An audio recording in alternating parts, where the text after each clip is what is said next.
এবার টার্গেটে বাংলার বিদ্রোহী হুমায়ুন কবিরের বাবরি মসজিদ, আইএসএফ এর জনক আব্বাস সিদ্দিকী তিনিও সেখানে আসবেন। এছাড়াও সংখ্যালঘু প্রশ্নে বিরোধিতার যে স্বরগুলো ক্রমশ কি শাসকের কাছে অশনি সংকেত, মানে সংখ্যালঘুদের জন্য যে উন্নয়ন হয়নি, যে সব যে সংখ্যালঘুদের নিয়ে যারা কথা বলছে যে সংখ্যালঘুরা বঞ্চিত, সেই স্বরগুলো একসাথে হচ্ছে, তাতে কি শাসকের কাছে অশনি সংকেত দাঁড়াচ্ছে? পশ্চিমবঙ্গের সংখ্যালঘুদের নিয়ে রাজনীতি হয়েছে, আমরাও বলি একই কথা। তাতে কি কার সংকেত আমার জানা নাই। রাজনীতি করি, সত্য কথাটা বলি, শুভ অশুভ সংকেতের বিতরণ করি না, আর তার পক্ষে বিপক্ষে দাঁড়িয়ে আমরা ভোটের ধান্দাবাজি করি না। যা বাস্তব অবস্থা সেই বাস্তব অবস্থার কথা বলি। শুধু সংখ্যালঘু নয়, এই বাংলায় পিছিয়ে পড়া মানুষ, দলিত সম্প্রদায়ের মানুষ, শিডিউল কাস্ট, শিডিউল ট্রাইব, তাদের কি দুরবস্থা বাদ দিন। বেকার যুবক, ছাত্র ছাত্রী, তাদের কি অবস্থা? সারা বাংলা জুড়ে নৈরাজ্য, সারা বাংলা জুড়ে বেকারত্ব, সব মিলিয়েই হবে। সেখানটাই হঠাৎ করে আমি আলাদা করে মুসলমানদের টার্গেট করতে গিয়ে ভোট বাড়ানোর অঙ্ক পুষতে শুধুমাত্র সেটা করি না, কিন্তু হ্যাঁ, মুসলমানদের অধিকার যে দেওয়া হয় না, নিশ্চয় তার কথা বলি এবং বলবো, অবশ্যই বলবো। মুসলমানদের নিয়ে এখানে রাজনীতি হয়, মুসলমানদেরকে এখানে ভোট ব্যাংক হিসাবে ব্যবহার করা হয়, এটার মধ্যে কোনো রকম ব্যর্থতা নেই কথা বলার মধ্যে। ভোটের মুখে ঠিকাদাররা যদি কাজ বন্ধ করে দেয়, তাহলে তো বহু প্রকল্পের কাজ বন্ধ হয়ে যাবে। তাতে আখেরের কিছুই না, ঠিকাদারদের কিছু দেবে, দিয়ে আবার বলবে আরো পরে কাজ দেবো, এই হবে। বাকি আমাদের উপর চাপ আসছে। আপনি দেখুন না, সরকার তার টাকা নাই, তার জন্য কি করবে? সে মোটরসাইকেল ধরবে, গাড়ি ধরবে, বিদ্যুতের দর বাড়াবে, এই তাই করে ধান্দাবাজি করবে। বালির দর বেড়ে যাচ্ছে। আজকে চিন্তা করুন, এই যে বালি, এই যে পাথর, শুধু ভাগ দিতে দিতে দিতে এসে যখন শেষ কনজিউমার কাছে পড়ছে, শেষ মানুষটার কাছে পড়ছে, তখন তার রেট কত গুণ বেড়ে যাচ্ছে বাংলায় দেখবে। বালি যখন তুলছে তখন যা বালির দাম, তার থেকে কয়েক গুণ দাম বেড়ে যাচ্ছে যখন সেটা আমি আপনি ঘরের জন্য কিনছি। তার মানেটা কি? মাঝে তৃণমূলের নেতাদের বকরা, তারপরে সরকারের বকরা, তারপরে পুলিশের বকরা, তাই করতে গিয়ে বালি পাথরের দাম আজ মানুষের সীমানার বাইরে চলে যাচ্ছে। এইভাবেই বিভিন্ন জায়গা থেকে সরকার বেআইনি পথে, অনৈতিক পথে টাকা রোজগার করতে হচ্ছে তাকে, কারণ সরকারের ভাড়ার শূন্য। তাই সে চাকরি দিতে চায় না। চাকরির বদলে কেস হোক, কোর্টে ঝুলে থাক, ফাইনাল চাকরি যেন না হয়, তার জন্য সরকারের মাথা ব্যথা অনেক বেশি।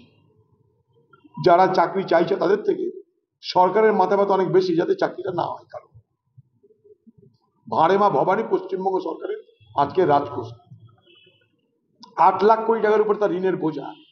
কালকে যদি আপনার পরিবার একটা বাচ্চা শিশু জন্মগ্রহণ করে, তার মাথার উপরে ঋণের বোঝা, ধারের বোঝা দাঁড়াবে প্রায় 70,000 টাকা।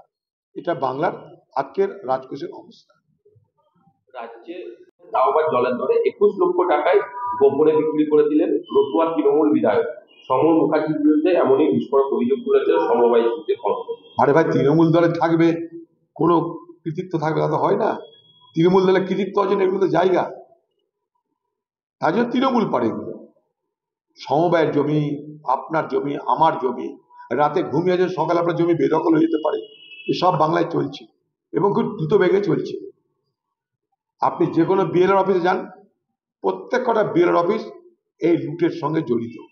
এই বাংলায় যতগুলো বিএলআর অফিস আছে, ডিএলআর অফিস আছে, আমি দায়িত্ব নিয়ে বলতে পারি, সবাই এই ভূমি মাফিয়া, জমি মাফিয়াদের মদত করে চলেছে বাংলায়। এবং এটা রাজ্য সরকারের একটা বড় রোজগারের জায়গা। কিভাবে জমির ট্রানজাকশনের জন্য রেট বাড়ছে আপনারা খোঁজ নিয়ে দেখুন। রাজ্য সরকারের এটা একটা পরিকল্পিত লুটের ব্যবস্থা। এই ভারত পশ্চিমবঙ্গে যে ভূমি মাফিয়াদেরকে দৌরাত্ম্য, সেটা একটু ভালো করে লক্ষ্য করলে সবাই জানতে পারে। জমি হাতছাড়া হয়ে যাওয়া, এবং জমি হাতছাড়া করতে গেলে বিএলআর ডিএলআর অফিস লাগবে, সঙ্গে পুলিশ লাগবে, সঙ্গে তৃণমূল লাগবে, নাহলে হতে পারে না। যেমন 2 এ 2 4 হয়, তেমনি জমি বেদখল করতে গেলে এইগুলো লাগে। বলে দিয়েছি কালকে, পৌঁছে গেছে খবর, ঠোঙা হয়ে গেছে খবর। সেখানে খবর করতে গেলে যারা কিছু লোক আছে তারা বিক্ষোভ দেখাচ্ছে এবং সাংবাদিকদের উপর আক্রমণ করছে।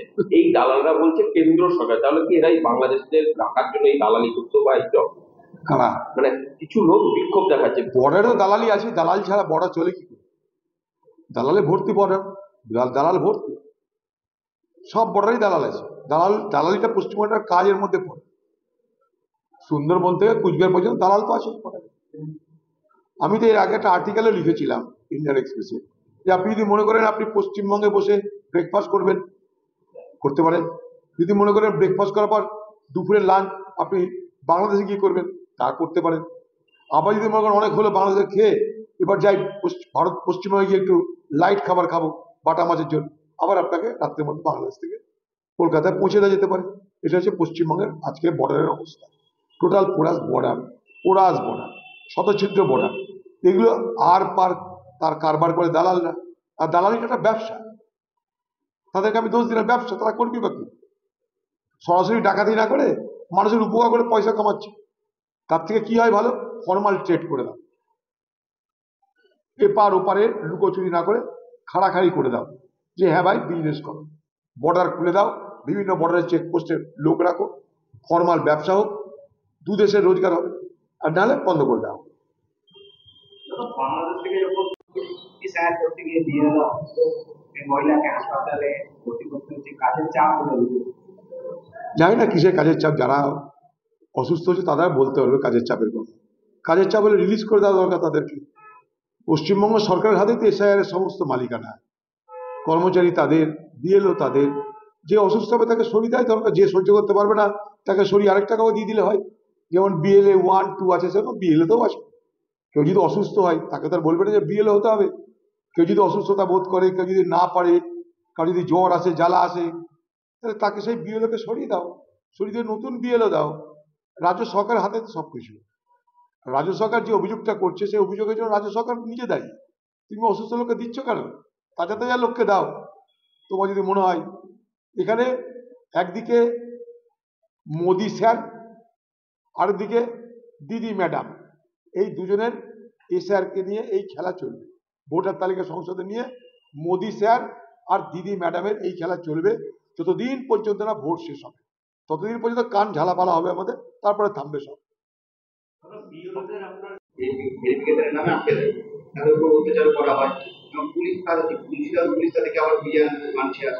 এটা বিষয়টা হচ্ছে বিজেপি যখন দেখছে বাংলা দখল করার স্বপ্ন দেখছে, বাংলা ভাষা বাঙালিদের উপর অত্যাচার ইন্টারনেটে সেসব করছে, তাহলে কি ওখানে অন্তরে তৃণমূলের লাভ হচ্ছে না? না, এগুলো করলে তৃণমূল তো লাভ হবেই। তৃণমূল তো চাইছে তো বেশি বেশি করে হোক। এখন বলছে যে কি করেছে আমাদের জানা নাই, অত্যাচার করেছে কিনা আমরা জানি না, ধরেছে এটুকুই জানি। এর আগেও ভদ্রকে ওই সুতি থেকে কিছু লোককে ধরেছিল, আমি ফোন করে ছাড়িয়েছিলাম, ঠিক আছে? তো এখন এখানকার পুলিশ তৎপর হয়ে খোঁজ নিচ্ছে, ভালো লাগছে। এই খোঁজটা নিলে কাউকে লাগে না কিছু, কারণ ভারতবর্ষের যে কোনো রাজ্যে যে কোনো সরকার যে কোনো মানুষকে ধরতে পারে, জিজ্ঞেস করতে পারে। আমি কারোর পক্ষে সাফাই দিচ্ছি না, কিন্তু প্রশ্নটা হলো যে কতটা মারছে, কতটা অত্যাচার করছে আমরা কিন্তু জানি না। এখানে ন্যারেটিভ তৈরি করা হয় একটা, হঠাৎ পুলিশ সেখানে তৎপর হয়ে চলে যাচ্ছে, হঠাৎ করে ব্যস্ত হয়ে পড়ছে। তো সরকারের তাদের সাথে কথা বলা উচিত। উড়িষ্যাতে, ইউপিতে, বিভিন্ন রাজ্যে যেখানে যেখানে পশ্চিমবঙ্গের পরিযায়ী শ্রমিকরা আছে, সেখানে তাদের উপর যেন কিছু না হয়, তার জন্য পশ্চিমবঙ্গ সরকারের যে একটা সেল খুলে সিধা সেখানকার লোককে বলা হোক, অসুবিধা হলে যোগাযোগ করুন। সে ব্যবস্থা করলে কিন্তু ঝামেলা এক্ষুনি মিটে যায়। সেটা কিন্তু হচ্ছে না, এটাকে বাঁচিয়ে রাখা হচ্ছে।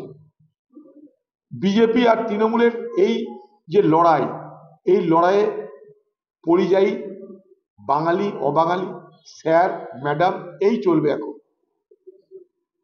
কিন্তু বাংলার মানুষের প্রকৃত বিপদে তাদের পাশে দাঁড়ানোর মধ্যে কোনো পরিকাঠামো তৈরি করার চেষ্টা হবে না। সমস্যাটা এই জায়গাটায়। স্যারে কেউ মারা যাচ্ছে, সমস্যা পুলিশ ছুটে যাচ্ছে মালা নিয়ে, বেলপাতা নিয়ে। আর যখন আরজিকর কাণ্ডে ধর্ষণ করে খুন হচ্ছে, তখন পুলিশকে পোড়ানোর জন্য, প্রমাণ লোপাট করার জন্য দৌড়ে যাচ্ছে শ্মশান ঘাটে। ফারাকটা এই জায়গাটায়। পাশেই একটি পুলিশের অভিযোগ, পড়ুয়াদের বিপক্ষে বচসা উত্তেজনার 4 জন সিনিয়র ইঞ্জিনিয়ারিং ছাত্রকে ঢুকতে মানা, তদন্ত কমিটি গঠন করবে। দেখুন, যাদবপুরটা ছিল ভারতবর্ষের একটা মানে স্টার ইউনিভার্সিটি, স্টার কলেজ যাকে বলে।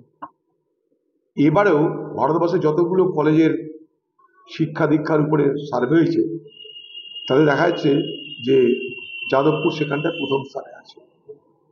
এই বাংলায় আমাদের গর্বের স্থান যাদবপুর প্রেসিডেন্সি, শিক্ষা প্রতিষ্ঠান হিসেবে এগুলো সব আমাদের গর্বের স্থান ছিল। একটার পর একটা সেখানটায় সেই সমস্ত শিক্ষা প্রতিষ্ঠানগুলো এই সরকার আসার পর সেগুলো আজ কখনো শুনতে হয় ধর্ষণ করে মেরে দেওয়া হয়েছে, কখনো শুনতে হয় ছাত্রীরা আত্মহত্যা করছে, কখনো শুনতে হয় মেরে বার করে দেওয়া হচ্ছে। মানে যেটুকু আছে শিক্ষার অবশিষ্টাংশ এই যাদবপুর, সেটাকে মনে আগামী দিনে উঠিয়ে ফেলে দিবে পশ্চিমবঙ্গের তৃণমূল সরকার, তৃণমূল পার্টি। এখানে তাই যাদবপুরের এই চেহারা দেখতে পাচ্ছেন আপনারা। অথচ যাদবপুর বিশ্ববিদ্যালয়ে একটা ছাত্র পড়া মানে সেখানে তার মেধা কৃতিত্বের কোনো খামতি থাকতে পারে না। সেটা আমাদের মতন এই রাজ্যে, যেখানে গোটা শিক্ষা প্রতিষ্ঠানটা আজ দুর্নীতিতে জর্জরিত, সেখানটায় শিক্ষার মরুভূমিতে একটা সবুজ ক্ষেত্র ছিল এই যাদবপুর, সেটারও 12টা বাজাচ্ছে। একটা মুর্শিদাবাদের